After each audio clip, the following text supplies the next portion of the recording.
I'm Belle. And I'm Bobby. And we're here to answer some of your questions. So let's get cracking, shall we? First off, we've got Ben from Primary 1. Hi, my name's Ben. What do you want from Santa? What do we want from Santa? From Santa? That's a good question, Ben. Well, I would like a new bed because my old bed's not very good, and I would like Santa to get me a magical mattress so I can get all the best sleeps. That's a good answer.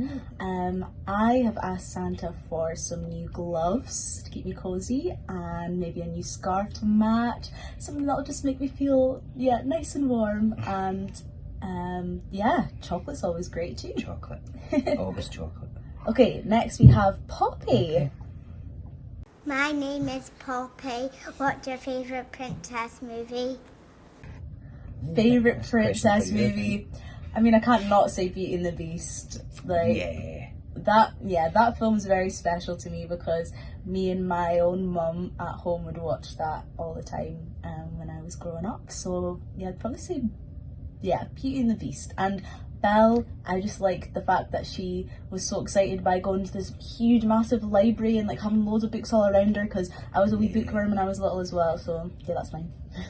Yeah, I like Belle because she's not your conventional princess. She's kind of not like a tomboy, but she's kind of she reads a lot and she's a wee bit nerdy, and I quite like that as well. Yeah. Okay, and next we have James in Primary 3. How do you make pretend fire? How do you make the stage look amazing? How many people work at the pantomime? Okay, that's 3 questions. So the fire, it's real. It is real. Yeah. It is real fire, but very safely done. Yeah, it's done very safely, so it's real fire. The stage looks amazing because of all the lights and the people who make the set and the costumes as well. It's just there's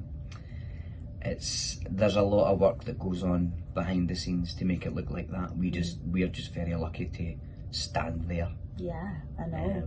We don't have to do any of it. We don't have to. We just turn up.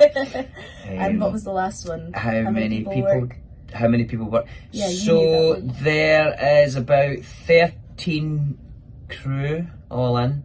There's backstage crew, there's dressers, there's lighting designers, so it's quite busy backstage. There's a lot, there's a lot happening, so it's a big team effort. Okay, so next we have Seth. What is it like working in a pantomime? How big is the stage? How many chairs are in the theatre?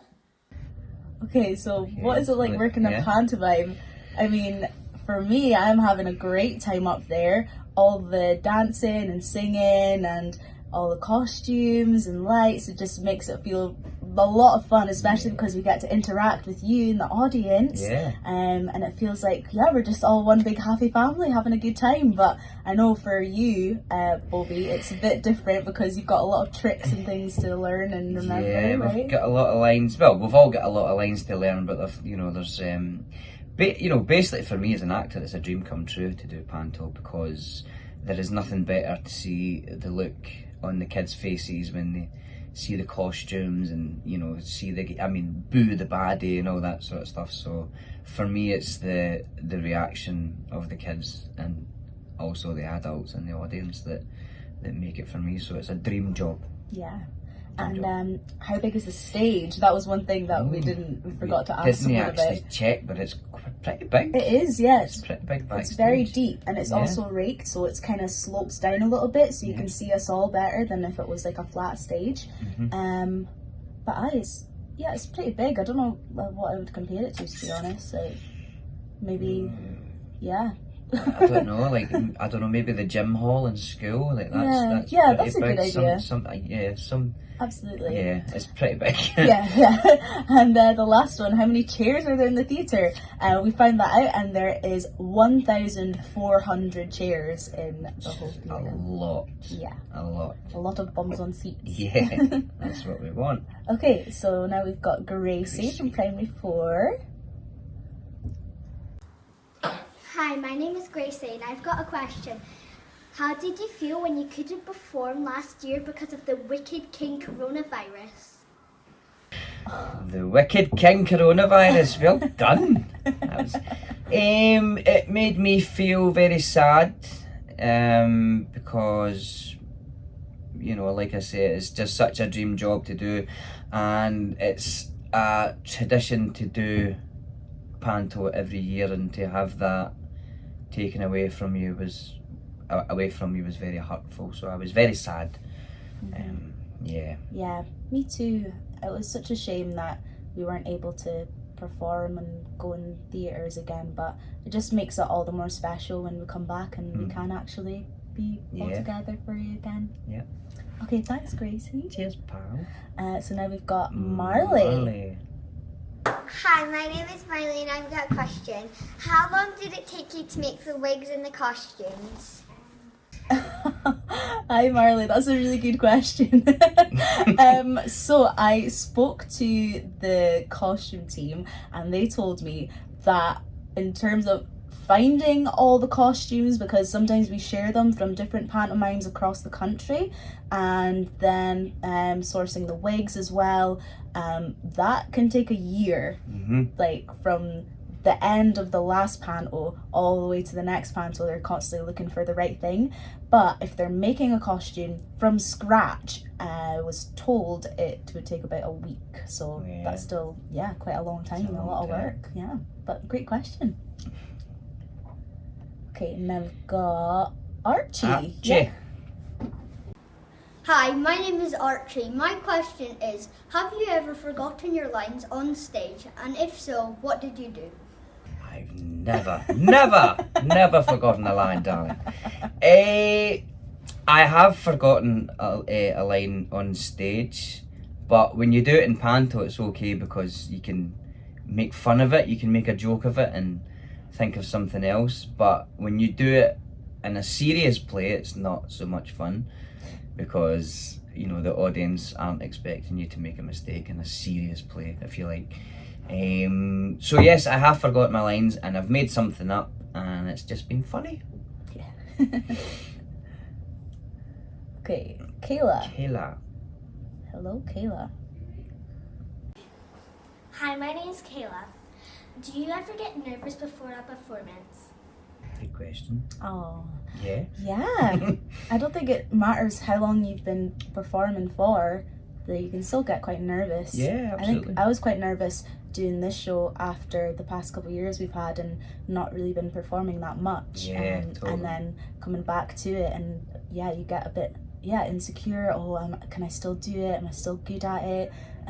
But everybody in our company has been really supportive and lovely, and we're all in the same boat, and we just help each other out. I think nerves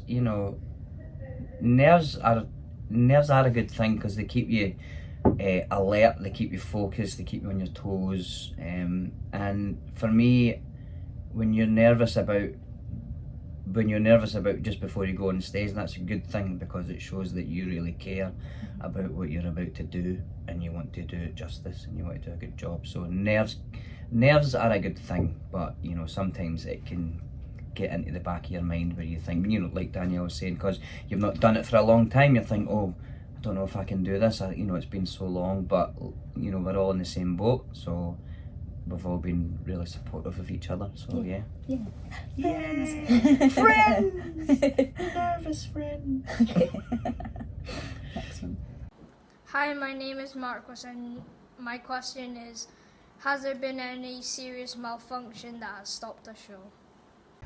Oh, serious malfunction that stopped the show? Nothing that stopped the show, but the show has been held up a couple of times because the sound desk out in the auditorium, sometimes that freezes. It's like a big massive rig, and sometimes the computer will freeze and it'll reset itself, and it can take a long time to reset. So, but apart from that, well, there was a couple times it's where we have to wear little microphones so that you can hear us and out in the auditorium. And there was one time that the Beast, his mic stopped working, and he was doing a scene, and our dame came on and handed him like a handheld big mic, and just had to stop the show for a couple of seconds, and we were all a bit confused, like, why are you walking on stage with a big mic? But yeah, that it wasn't too dramatic. No, it was funny. It was funny, and you can get away with that in pantomime as well, because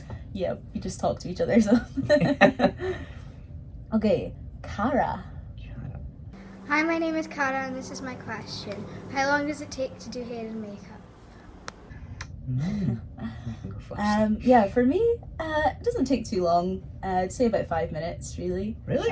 It's pretty. 5 minutes? Wow. Like, I do fairly natural makeup. Like, I'm just Yeah, so I just eyeshadow, eyeliner, some blush, and a little bit of lip gloss, and that's kind of it. So about 10-15 minutes roughly, because I need to put a big face on and eyelashes, but they are my real eyelashes. I just put mascara on them.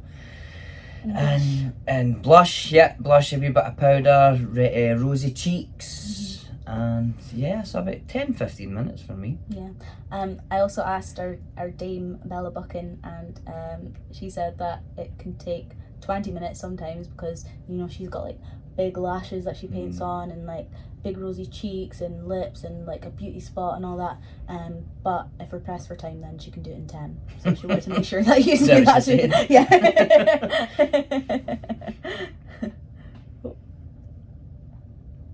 Hi, my name is Fraser. My question is, how long does it take to write a script and think of all the local jokes?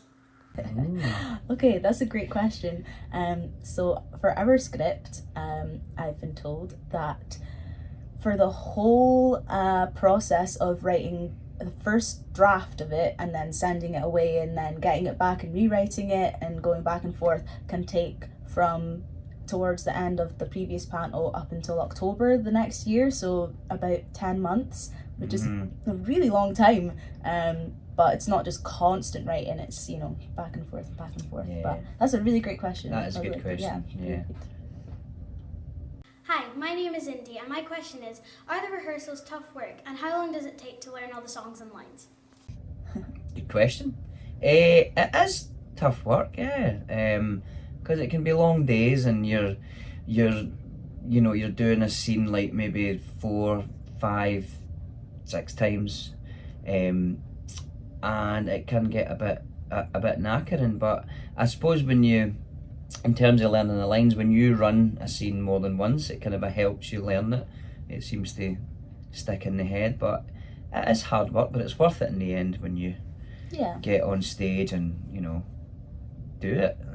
But it is hard work. I would say the same. I mean, the more you do it, the more it just like goes into your and you have a sort of muscle memory where you can just, what I like to think of is switching yourself on autopilot, and then you just go and like your body remembers all the moves and everything that you have to say and do. And then there's sometimes I notice if I come out of that and I think too hard about it when I'm on stage, then I can forget what I'm doing. Totally. I know what you mean. Absolutely. So you just have to just trust that you know what you're doing. And just try not to overthink it. But that was a lovely question as well.